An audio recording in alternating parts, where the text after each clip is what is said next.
Hello guys, তোমরা সবাই কেমন আছো? আমি খুব ভালো আছি। আমার ব্লগে তোমাদের সবাইকে স্বাগত জানাই।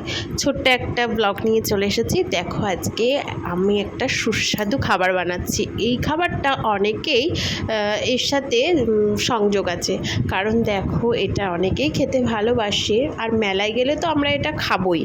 কি বলো তো? হ্যাঁ, ঘুগনি। ঘুগনি বানাচ্ছি। মার হাতের এই ঘুগনিটা খুব ভালো লাগে, কিন্তু আমি যেহেতু এই বাড়িতে এসেছি তো আমিও একটু মার মতন ট্রাই করলাম। প্রথমে হচ্ছে খাসির চর্বিটা ভালো করে কষিয়ে নিলাম, পেঁয়াজ লঙ্কা ঝাল আদা রসুন দিয়ে। তারপরে এই যে ঘুগনিটা সিটি মেরে রেখেছিলাম সেদ্ধ করে, তো এটা দিয়ে ভালো করে কষিয়ে রান্না করব। আর এই ঘুগনিটা তাড়াতাড়ি হয়ে যায়।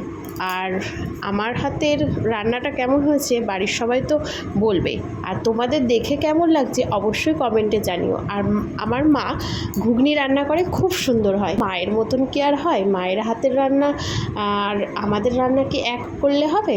মায়ের তো একটা আলাদাই স্পেশাল হচ্ছে হাতেরই বলো আর হচ্ছে যাই বলো, একটা জাদু থাকে। তাদের খাবারের টেস্টটাও আলাদা হয়।